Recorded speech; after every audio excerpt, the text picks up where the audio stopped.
নমস্কাৰ জেচিচিৰ সংবাদ পৰিক্ৰমালৈ আপোনাক স্বাগতম জনাইছো ষ্টুডিঅত মই জয়শ্ৰী মেধি প্ৰথমে চাওঁহক আজিৰ সংবাদ শিৰোনাম কৰোনা সৃষ্ট পৰিৱেশৰ মাজত শান্তিপূৰ্ণভাৱে সোমবাৰে সামৰণি পৰে শাৰদীয় দুৰ্গোৎসৱৰ ঠায়ে ঠায়ে পৰম্পৰা ৰক্ষা কৰি অনুষ্টুপীয়াকৈ পালন কৰিলে দুৰ্গা পূজা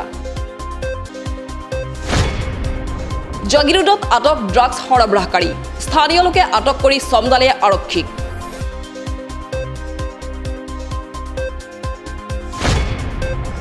ফুৰবন্ধাৰ ৰঙালৰীয়া গাঁও পঞ্চায়তৰ দুৰ্নীতি অনিয়মৰ অভিযোগ পঞ্চায়ত সভাপতিৰ বিৰুদ্ধেও আঁচনিৰ ধন আত্মসাতৰ অভিযোগ স্থানীয় লোকৰ সোণাপুৰত আমেৰিকাৰ্বী ছাত্ৰ সন্থাৰ ৭২ ঘণ্টীয়া অনশন কাৰ্যসূচী আমেৰিকাৰ্বীসকলৰ দাবীসমূহ চৰকাৰে শীঘ্ৰেই কাৰ্যকৰী নকৰিলে জংগী আন্দোলনৰ হুংকাৰ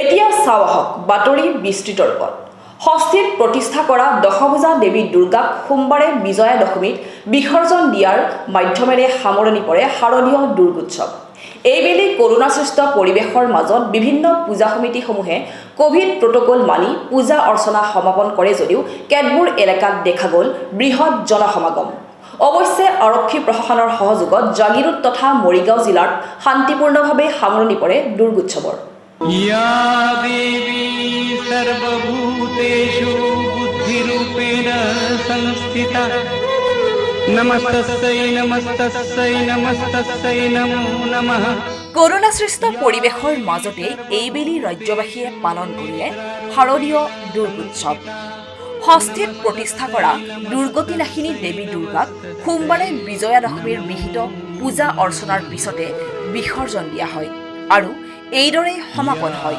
এইবেলি দুৰ্গা পূজা উল্লেখযোগ্য যে মহামাৰী কৰোনাৰ ভয়াৱহতাৰ বাবে এইবেলি চৰকাৰ তথা স্বাস্থ্য বিভাগে বান্ধি দিয়া কোভিড প্ৰটকলৰ নীতি নিৰ্দেশনা মানি ঠায়ে ঠায়ে অনুষ্টুপীয়াকৈ পৰম্পৰা ৰক্ষা কৰি পালন কৰা হয় দুৰ্গা পূজা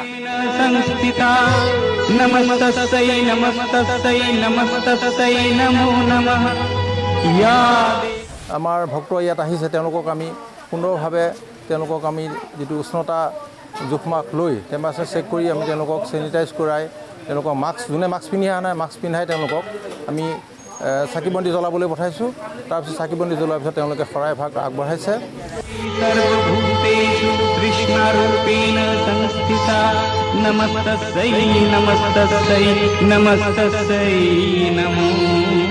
ইয়াৰ মাজতে প্ৰতিকূল বতৰেও কিছু পৰিমাণে ম্লান কৰিলে দুৰ্গা পূজাৰ উৎসাহ তথাপি নৱমীৰ নিশা ৰাজ্যৰ আন প্ৰান্তৰ লগতে জাগিৰোডতো দুৰ্গা পূজাৰ উৎসাহ দেখা গ'ল ৰাইজৰ মাজত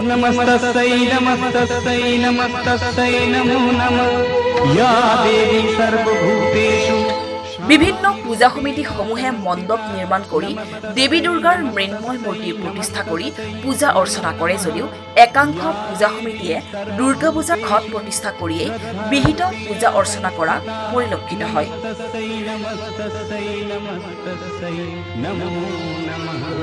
বিশ্বাস অনুসৰি ষষ্ঠীৰ দোলাত আগমন ঘটা দেৱী দুৰ্গা এইবেলি বিজয়া দশমীত হাতীত উঠি প্ৰত্যাৱৰ্তন কৰে দশমীৰ দিনা দেৱী দুৰ্গাৰ প্ৰতিমা প্ৰশাসনে নিৰ্ধাৰণ কৰি দিয়া কোভিড প্ৰটকল অনুসৰি নৈৰ ঘাটত বিসৰ্জন দিয়া হয়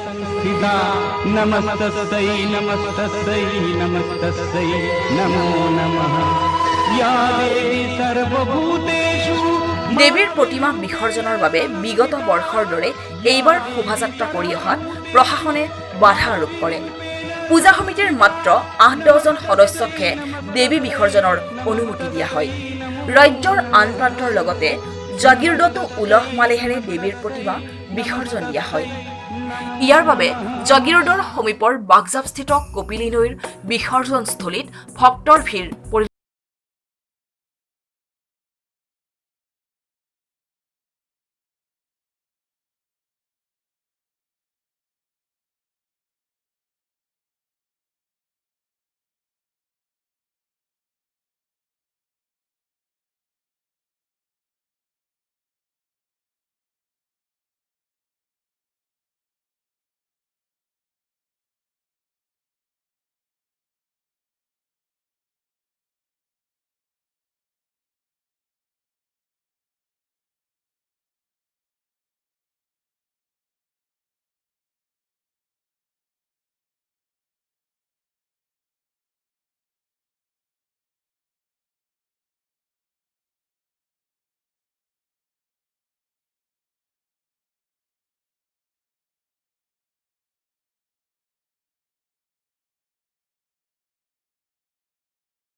মণ্ডপে মণ্ডপে অগণন ভক্তৰ সমাগম দেখা গ'ল।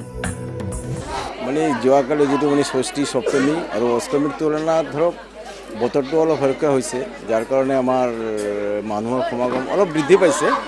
আৰু আমাৰ পূজা মণ্ডপত আমি যিমানটো পাৰিছোঁ মানে ছ'চিয়েল মেইনটেনেন্স কৰি ৰাখিছোঁ আৰু ক'ভিডৰ যিবিলাক আমি ফ'ল' আপ সেইবিলাক ফ'ল' আপ কৰি আছোঁ। আৰু কিন্তু আপোনাৰ ষষ্ঠী সপ্তমী অষ্টমীৰ তুলনাত আজি অলপ পৰিৱৰ্তন হৈছে।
অবৈধ ড্ৰাগছৰ ৰমৰমীয়া বেহা।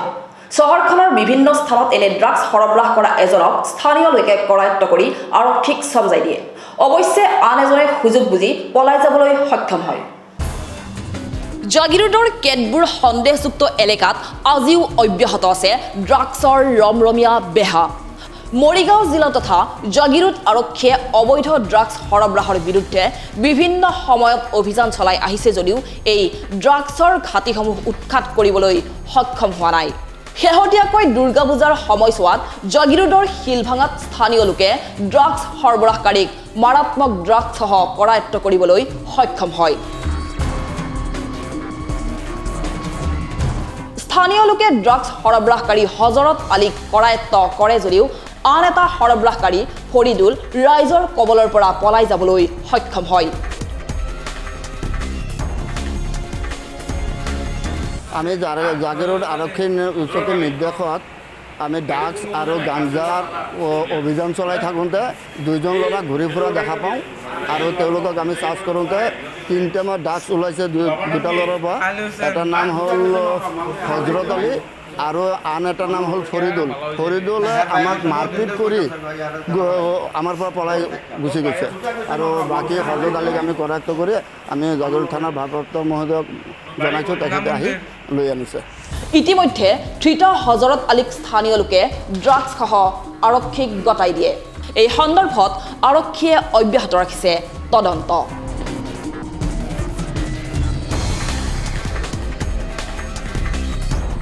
নাই আছে, এতিয়া 2-3জন আছে বিক্ৰী কৰা, আমি খবৰ পাই আছোঁ, কিন্তু তেওঁলোকক এতিয়ালৈকে আমি হাতেলোতে ধৰিব পৰা নাই। যাৰ কাৰণে আমি আমাৰ অচি ছাৰকো অৱগত কৰাইছোঁ। গতিকে তেওঁলোকে আমি আশা এটা কৰিছোঁ 2 দিনৰ ভিতৰতে আমি বিডিপি বা আমাৰ প্ৰশাসনৰ দ্বাৰা তেওঁলোকক কৰায়ত্ব কৰিব পাৰিম।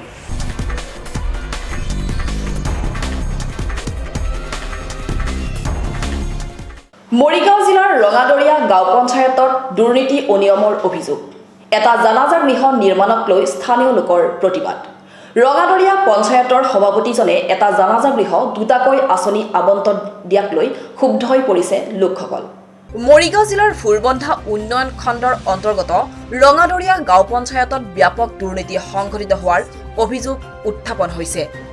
পঞ্চায়তখনৰ বালিজানত এটি জানাজা গৃহ নিৰ্মাণক লৈ সংঘটিত হৈছে দুৰ্নীতি। এটা গৃহতে ৰূপায়ণ কৰা হৈছে দুটাকৈ আঁচনি।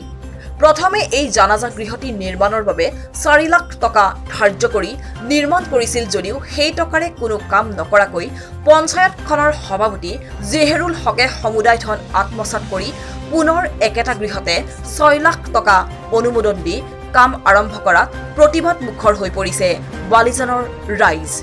এই ক্ষেত্ৰত বালিজানৰ স্থানীয় ৰাইজে জানাজা গৃহ নিৰ্মাণৰ স্থানতে ৰঙাদৰীয়া গাঁও পঞ্চায়তৰ সভাপতি জেহেৰুল হকৰ বিৰুদ্ধে প্ৰতিবাদ সাব্যস্ত কৰে। আমাৰ এইটো ৰঙাদৰীয়া গাঁও পঞ্চায়তৰ বালিজান গাঁৱৰ এইটো জানাজাৰ ঘৰ হয়। এইটো যোৱা এটা স্কিম আছিলে, এইটো আমি জানো 4 লাখ টকা। পঞ্চায়ত সভাপতি জেহেৰুল হক ডাঙৰীয়াই ইয়াত কোনো ফ্লক নামাৰি কোনো আমাৰ ৰাইজক নজনাই সেইটো স্কিম কোনো ধৰণৰ কাম কৰা নাই। 2-এটা ইটা গাঁতিছে এইটো চাইডে, আমি দেখিছোঁ আহি। এটা পোষ্ট আগতে দিছিলে, এইটো আপোনাৰ 2 সুতা বুলি কয়, 2 সুতা যিটো ৰড আছিলে সেয়া ৰড দি দিছিল। এইটো আপোনাৰ 2 বছৰ আগৰ কথা। তেতিয়া সেইখিনি পোষ্ট ৰিজেক্ট হৈছে, তেওঁ এইখিনি উঠাই লৈ গৈছে, কিন্তু পিছত কোনো ধৰণৰ কাম নাই। আমি কমপ্লেইন কৰিছিলোঁ বিডিঅ'ৰ তাত। বিডিঅ' ছাৰক আমি কমপ্লেইন কৰাৰ পিছত বিডিঅ' ছাৰ আহিছিলোঁ ইয়াত, আহি পেলাই এইখিনি বস্তু চাই কৈছিলে আপুনি কামটো আকৌ আৰম্ভ কৰক। তেওঁ আৰম্ভ কৰিম বহুত দিন গ'ল, কিন্তু কাম কৰা নাই। এই সন্দৰ্ভত অতি শীঘ্ৰে পূৰ্বৰ 4 লাখ টকা ক'ত খৰচ কৰিলে তাৰ তদন্ত কৰিবলৈ দাবী জনাইছে প্ৰতিবাদকাৰীসকলে। এতিয়া এমাহ আগত শুনিছোঁ নতুন স্কিম এটা আহিছে। আমি পঞ্চায়তত গৈছিলোঁ, খবৰ ল'লোঁ যে নতুন স্কিম এটা আহিছে, এইটো 6 লাখ টকা। কিন্তু এইটো নতুন স্কিমৰ কাম তেখেতে আৰম্ভ কৰিছে অলৰেডি। যিখিনি কাম হৈছে চব নতুন স্কিমৰ কাম, পুৰণা স্কিমৰ কাম ইয়াত নাই। গতিকে যদি নতুন স্কিম এতিয়া নতুনকৈ আৰম্ভ কৰিছে, পুৰণা স্কিমৰ পইচাখিনি আমাৰ ৰাইজৰ পইচা ক'ত গ'ল? সেইখিনি তেওঁ হয়তো আত্মসাৎ কৰিব লাগিব, নহয় এইখিনি তেওঁ নিজে কাৰোবাক দিব লাগিব, কিন্তু আমি ৰাইজে পোৱা নাই। তেখেতে এইখিনি পইচা ক'ত গৈছে, কি হৈছে, এইটো তদন্ত আমাৰ ৰাইজৰ লাগে।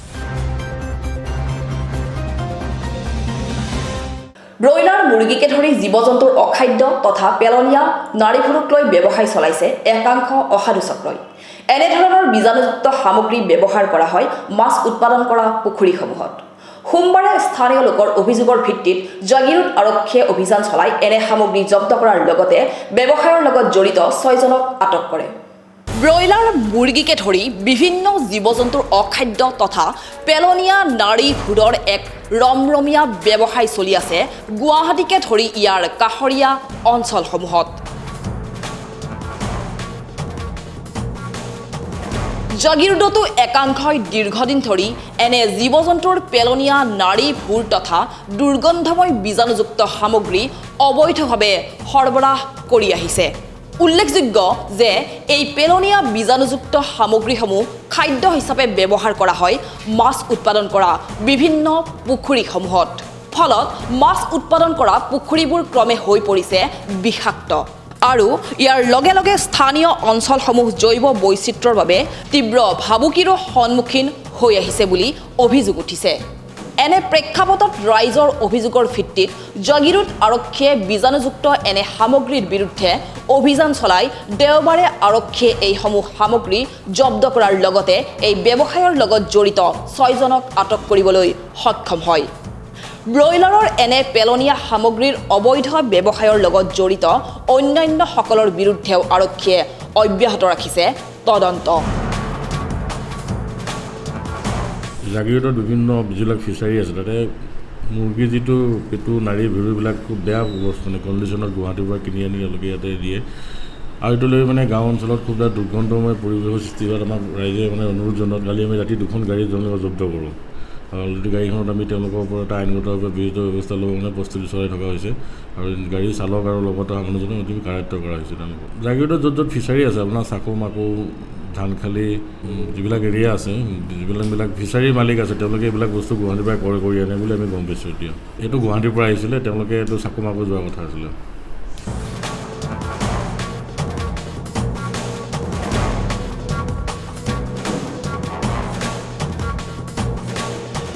সোণাপুৰত আমৰিকাৰ্বি ছাত্ৰ সন্থাৰ ৭২খন্তীয়া অনশন কাৰ্যসূচী। আমৰিকাৰ্বিসকলক পাৰ্বত্য জনজাতিৰ মৰ্যাদা প্ৰদান কৰাকে ধৰি বিভিন্ন দাবীৰ সমৰ্থনত এই অনশন কাৰ্যসূচীৰ মাধ্যমেৰে সাব্যস্ত কৰে প্ৰতিবাদ। আমৰিকাৰ্বিসকলক ৰাজ্য চৰকাৰে বিভিন্ন সময়ত মাহিয়াৰী চকুৰে চোৱাৰো অভিযোগ কৰিছে প্ৰতিবাদস্থলীত। আমৰিকাৰ্বি ছাত্ৰ সন্থাৰ উদ্যোগত সোণাপুৰত ৭২খন্তীয়া অনশন কাৰ্যসূচী। সোণাপুৰ ৰাজচক্ৰ কাৰ্যালয়ৰ সন্মুখত বুধবাৰৰ পৰা ৰূপায়ণ কৰা হয় এই অনশন কাৰ্যসূচী। আমৰিকাৰ্বিসকলক পাৰ্বত্য জনজাতি হিচাপে মৰ্যাদা প্ৰদান কৰা, আমৰিকাৰ্বিসকলক ৬ষ্ঠ অনুসূচীৰ আধাৰত স্বায়ত্তশাসিত জিলা আমৰিলংৰি প্ৰদান কৰা, ডিমৰীয়া এলেকাৰ পৰা তিৱা স্বায়ত্ত পৰিষদীয় 6টা সমষ্টি সম্পূৰ্ণৰূপে বাতিল কৰাৰ দাবীত আমৰি কাৰ্বিসকলে সাব্যস্ত কৰে এই প্ৰতিবাদ।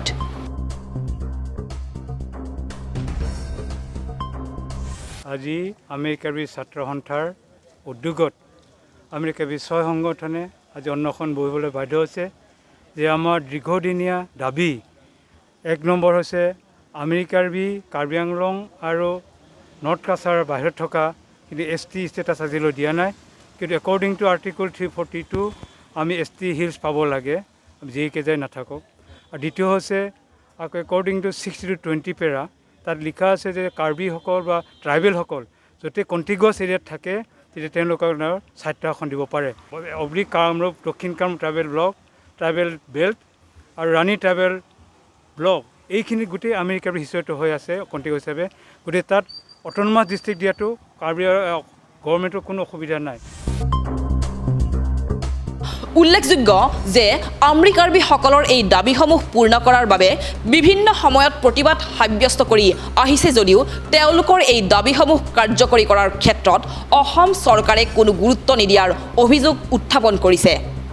ধাৰাবাহিকভাৱে কৰি অহা এই প্ৰতিবাদক গুৰুত্ব নিদিলে আমৰি কাৰ্বি ছাত্ৰ সন্থাই পৰৱৰ্তী সময়ত জংগী আন্দোলন গঢ়ি তুলিব বুলি চৰকাৰৰ বিৰুদ্ধে হুংকাৰ দিছে। ধাৰাবাহিকভাৱে আন্দোলন কাৰ্যসূচী ৰূপায়ণ কৰি আহিছোঁ। আজি তৃতীয়টো কাৰ্যসূচী হিচাপে অনশন কাৰ্যসূচী আমি ৰূপায়ণ কৰিছোঁ। আজি মূলতঃ আমি 3টা মুখ্য দাবীৰে আজি এই অনশন আচলতে আমি বহিব লগা হৈছে।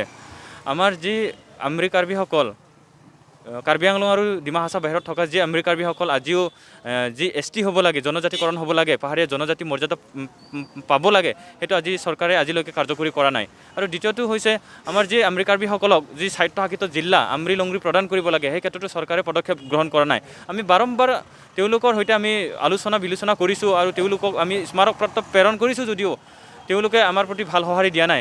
গতিকে আমি এই অনশন কাৰ্যসূচীৰ জৰিয়তে তেওঁলোকক আমি অৱগত কৰিব বিচাৰিছোঁ যে আমি এই 72 ঘণ্টা যি অনশন কাৰ্যসূচী, এই অনশন কাৰ্যসূচী যেতিয়ালৈকে আপোনালোকে আমাক সঁহাৰি নিদিয়ে তেতিয়ালৈকে আমাৰ যি সংগ্ৰাম অব্যাহত থাকিব। আৰু এই 3দিনীয়া কাৰ্যসূচী শেষ হোৱাৰ পিছতো তেওঁলোকে যদি আমাক সঁহাৰি নিদিয়ে তেতিয়াহ'লে অৰ্ধউলংঘ হৈ পেলাই গুৱাহাটীত ৰাজপথত আমি তীব্ৰ আন্দোলন গঢ়ি তোলা হ'ব। আৰু আপোনালোকে জানে যে ডিমৰীয়াত 6টা সমষ্টিত তিৱা নিৰ্বাচন অনুষ্ঠিত কৰিব বিচাৰিছে। আমি বাৰম্বাৰ সেইটো সন্দৰ্ভতো বিৰোধিতা কৰি আহিছোঁ, 10 বছৰে বিৰোধিতা কৰি আহিছোঁ। কিন্তু চৰকাৰে বলপূৰ্বকভাৱে দমনমূলক নীতিৰে তেওঁলোকে এই নিৰ্বাচন অনুষ্ঠিত কৰিব বিচাৰিছে, সেইটো আমি বিৰোধিতা কৰিছোঁ। অন্যথা তেওঁলোকে যদি অতি শীঘ্ৰে সেই বাতিল নকৰে, এই কাৰ্যক যদি বাতিল নকৰে তেতিয়াহ'লে অনাগত দিনত তেওঁলোকৰ সৈতে আমি বৃহৎ এটা সংঘৰ্ষ হ'বৰ কাৰণে আমি প্ৰস্তুত হৈ আছোঁ। আমি তিৱা কাউন্সিলৰ লগত আমি সংঘৰ্ষ হ'ব ইচ্ছা নাই, কিন্তু তেওঁলোকে আমাক বাধ্য কৰাইছে, চৰকাৰী কৰ্তৃপক্ষই আমাক বাধ্য কৰাইছে তেওঁলোকৰ মাজত ভাই মাজত তিৱা আৰু কাৰ্বিৰ মাজত তেওঁলোকে ভাতৃ সংঘৰ্ষ হওক, তেওঁলোকে এটা পলিচি খেলিছে। কিন্তু আমি চৰকাৰক কৈছোঁ তাৰ বাবে সম্পূৰ্ণ জগৰীয়া হ'ব অসম চৰকাৰ। যি অভাৱনীয় পৰিস্থিতি ইয়াতে সন্মুখীন হ'ব ডিমৰীয়াত, তাৰ বাবে সম্পূৰ্ণৰূপে দায়ী হ'ব অসম চৰকাৰ তথা প্ৰশাসন।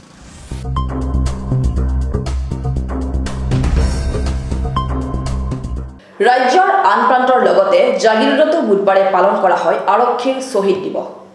জাগিৰোড আৰক্ষী থানাৰ উদ্যোগত আৰু স্থানীয় লোকৰ সহযোগত এই আৰক্ষী শ্বহীদ দিৱস উপলক্ষে জাগিৰোড চহৰত এক বিশেষ ৰেলী বাহিৰ কৰা হয়।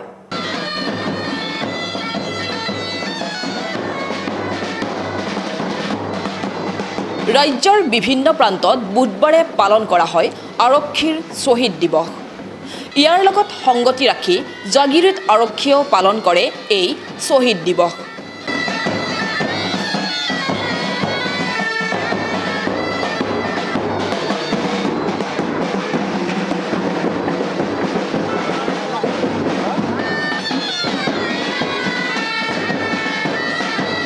জাগিৰোড আৰক্ষীয়ে স্থানীয় লোকৰ সহযোগত জাগিৰোড থানাৰ পৰা চহৰখনৰ মাজেৰে এক বিশেষ ৰেলী বাহিৰ কৰে।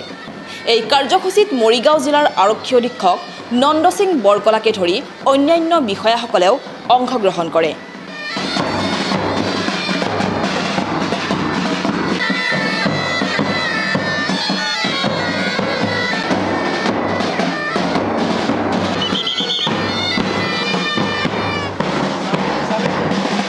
এই ৰেলীৰ মাধ্যমেৰে দেশমাতৃৰ সুৰক্ষাৰ বাবে শ্বহীদ হোৱা আৰক্ষীসকলক স্মৰণ কৰাৰ লগতে সকলো পক্ষৰ পৰা আৰক্ষীয়ে সহযোগিতা কামনা কৰে।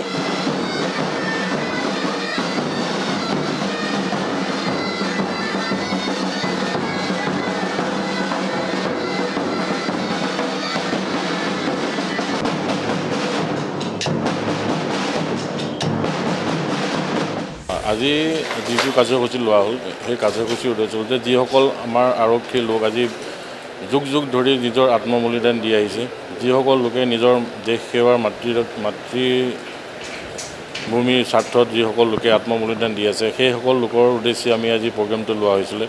অকল অসম আৰক্ষীয়ে যি কৰ্তব্য দায়িত্ব নিষ্ঠাৰে পালন কৰি আহিছে, সেই কৰ্তব্য নিষ্ঠাৰে পালন কৰাৰ লক্ষ্যে যি আমাৰ জীৱন ৰক্ষা কৰাৰ দায়িত্ব অসম আৰক্ষীয়ে লৈ আহিছে। যেনেকৈ নহওক অসম আৰক্ষীয়ে নিজৰ আত্মবলিদান দি হ'লেও এই সমূহ জনতাৰ সুৰক্ষা কৰি আহিছে আৰু সেইসকল লোকৰ উদ্দেশ্যে আজি এই কাৰ্যসূচী লোৱা হৈছিলে। অসম আৰক্ষীৰ যিখিনি আত্মবলিদান সেই বস্তুখিনি অকল অসম আৰক্ষীৰ মাজতে আমি সীমাবদ্ধ নাৰাখি আমি জাগিৰোডবাসী ৰাইজ আমাৰ গাঁওৰক্ষী বাহিনীৰ সদস্যসকলকো লগত সাঙুৰি লোৱা হৈছিলে আৰু তেওঁলোকৰ আজি দিনটোত সকলো শ্ৰদ্ধাৰে সোঁৱৰিছোঁ। গতিকে আজি তেওঁলোকৰ আমি এই দিনটোতে তেওঁলোকক আমি সুযোগ পাই তেওঁলোকক আমি শ্ৰদ্ধাঞ্জলি জ্ঞাপন কৰিছোঁ।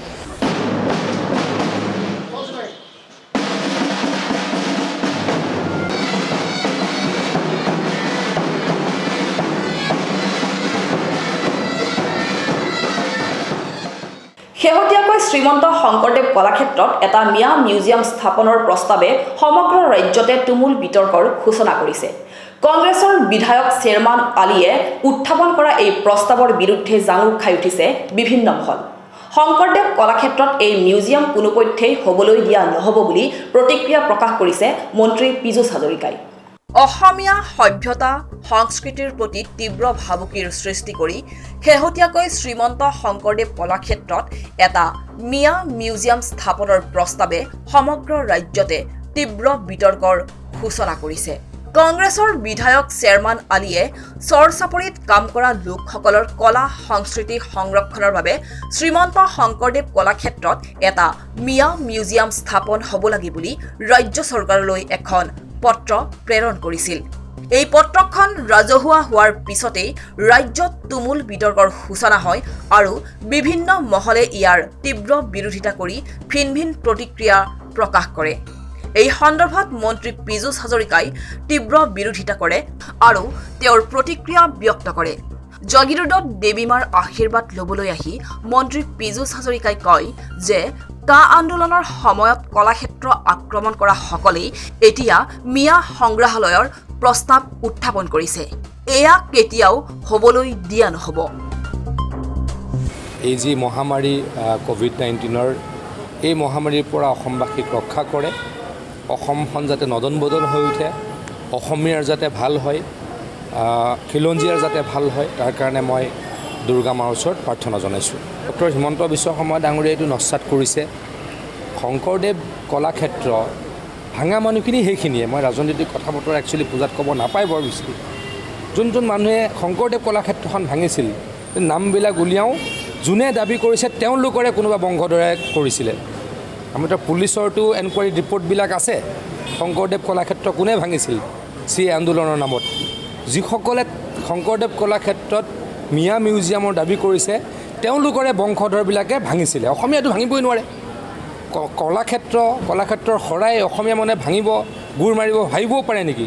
তেওঁলোকৰ বংশধৰসকলে ভাবিছিল, গতিকে কোনো পধ্যে ইয়াক হ'বলৈ দিয়া নহ'ব।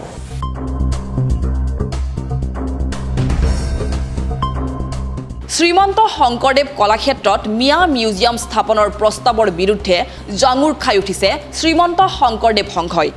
বিধায়ক চেয়াৰমান আলীৰ এনে প্ৰস্তাৱক অসমীয়া জাতিৰ বিৰুদ্ধে গভীৰ ষড়যন্ত্ৰ আখ্যা দি ইয়াৰ বিৰুদ্ধে তীব্ৰ প্ৰতিক্ৰিয়া প্ৰকাশ কৰিছে সংঘৰ প্ৰধান সচিব বাবুল বৰাই। আজি কেইবাদিনো ধৰি এটা বিষয় লৈ সমগ্ৰ অসমত এটা জোকাৰণিৰ সৃষ্টি কৰিছে। বিশেষকৈ মিয়া মিউজিয়াম তৈয়াৰ কৰিবৰ কাৰণে শংকৰদেৱ কলাক্ষেত্ৰত চেয়াৰমান আলী ডাঙৰীয়াই যি দাবী তুলিছে, ইয়াক লৈ এটা বিতৰ্ক সূচনা হৈছে। আৰু মই ভাবোঁ যে আপোনালোকে জানে যে অসমীয়া জাতিসত্তা বা অসমৰ স্বাভিমান বুলি ক'লে শংকৰদেৱ কলাক্ষেত্ৰ, আৰু মহাপুৰুষ শ্ৰীমন্ত শংকৰদেৱ গুৰুজনাৰ আদৰ্শৰে নিৰ্মাণ কৰা কলাক্ষেত্ৰ ছবছৰীয়া অসম আন্দোলনৰ ফল। এই অসম আন্দোলনৰ পিছত এই কলাক্ষেত্ৰ স্থাপন কৰাৰ জৰিয়তে অসমীয়া জাতিসত্তা অসমীয়া সাহিত্য, অসমীয়া সংস্কৃতি, অসমৰ সম্ভ্ৰম, অসমৰ পৰিচয় সংৰক্ষণৰ কাৰণে মিউজিয়াম তৈয়াৰ কৰা হৈছিলে। কিন্তু দুৰ্ভাগ্যজনকভাৱে অসমৰ সকলো থলুৱা জনগোষ্ঠীৰ লোকৰ ইয়াত মিউজিয়ামত থাকক, এইটো থাকিব।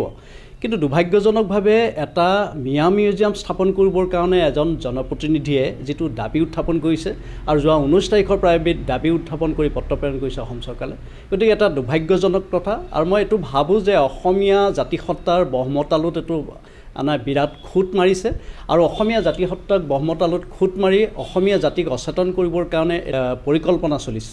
গতিকে অসমীয়া জাতি কাঠামোক আৰু অসমীয়া সাহিত্য সংস্কৃতিক আঘাত সানিব পৰা এনে মন্তব্য কেতিয়াও গ্ৰহণ কৰা নহ'ব। আৰু শ্ৰীমন্ত শংকৰদেৱ সংঘই ইয়াত তীব্ৰ বিৰোধিতা কৰিছোঁ আৰু ক্ষোভ প্ৰকাশ কৰিছোঁ। শ্ৰীমন্ত শংকৰদেৱ সংঘ আৰু মহাপুৰুষ শ্ৰীমন্ত শংকৰদেৱ গুৰুজনাৰ নামত নামাংকিত এটা অনুষ্ঠানত, এটা স্বাভিমানক, জাতিৰ স্বাভিমানক মিউজিয়াম স্থাপন কৰাৰ যি অদ্ভুত যুক্তি এগৰাকী বিধায়কে উত্থাপন কৰিছে, এইটোত আমি সঁচাকৈ লজ্জিত হৈছোঁ আৰু এইটো আমি ক্ষোভ প্ৰকাশ কৰিছোঁ। শ্ৰীমন্ত শংকৰদেৱ সংঘৰ লাখ লাখ ভকত বৈষ্ণৱে ইয়াত যথেষ্ট আঘাত পাইছে।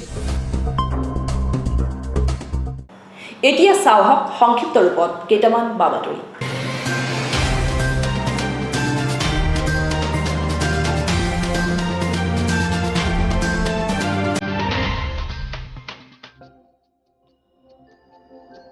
কোভিড-সৃষ্ট পৰিৱেশ আৰু প্ৰতিকূল বতৰৰ মাজতে দেশবাসীয়ে উদযাপন কৰিলে দুৰ্গতিনাশিনী দেৱী দুৰ্গাৰ পূজা।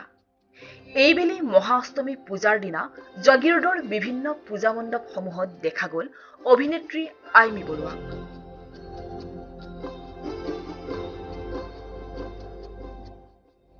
প্ৰতিবাৰৰ দৰে এইবাৰো অভিনেত্ৰীগৰাকীয়ে জাগিৰোডৰ বিভিন্ন পূজা মণ্ডপ পৰিদৰ্শন কৰি দেৱীৰ আশীষ লোৱা পৰিলক্ষিত হৈছে।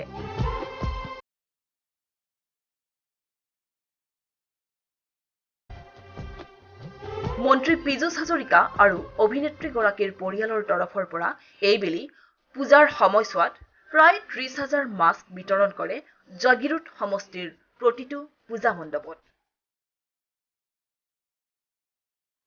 পূজাৰ সময়ত সকলোৱে কোভিড প্ৰটকল মানি চলা বুলি কয় অভিনেত্ৰী আইমি বৰুৱাই।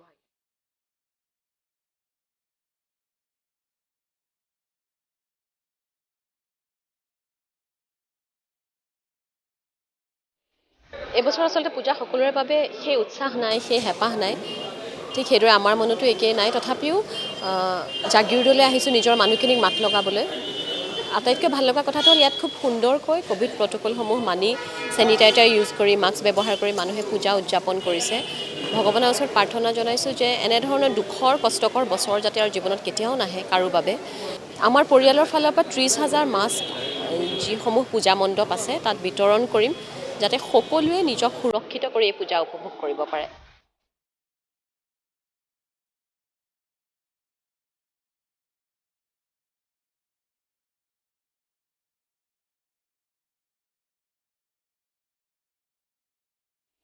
পথৰ পৰা মাত্ৰ 6 ফুটমান উচ্চতাত বিদ্যুৎ বিভাগৰ 33,000 ভোল্টৰ 3ডালকৈ বিদ্যুৎ পৰিবাহিতাৰ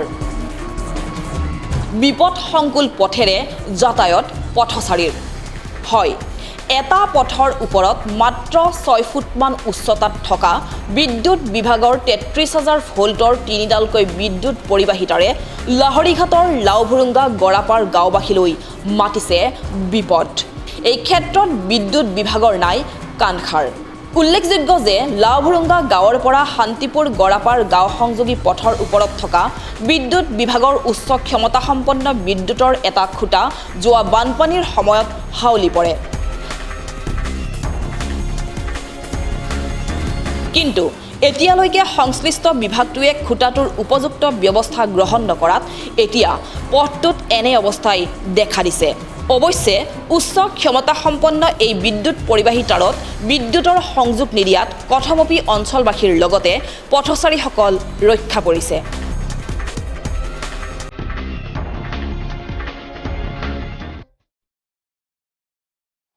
ৰাজ্যৰ বিভিন্ন অঞ্চলৰ লগতে মৰিগাঁও জিলাৰ ভোৰাগাঁৱতো সোমবাৰে শাৰদীয় দুৰ্গোৎসৱৰ বিজয়া দশমীত দেৱী বিসৰ্জন দিয়া হয়। উল্লেখ্য যে মহামাৰী কৰোনাৰ মাজতে অনুষ্ঠিত হোৱা দুৰ্গোৎসৱৰ বিজয়া দশমীৰ দিনা বিয়লি ফুৰাগাঁৱৰ নিমতলা ৰথখোলা আৰু সুন্দুবাৰ দুৰ্গা পূজা উদযাপন সমিতিয়ে সুন্দুবা নৈত দেৱী বিসৰ্জন দিয়ে।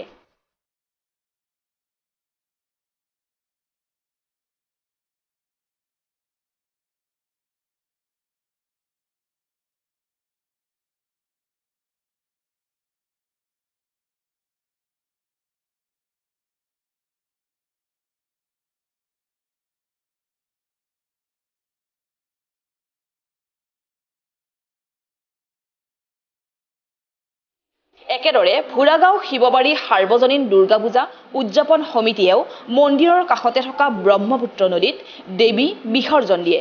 উল্লেখ্য যে বিগত বছৰসমূহৰ তুলনাত এইবেলি কৰোনা মহামাৰীৰ বাবে বিজয়া দশমীৰ দিনা দেৱী বিসৰ্জনস্থলীত দেখা নগ'ল বৃহৎ জনসমাগম।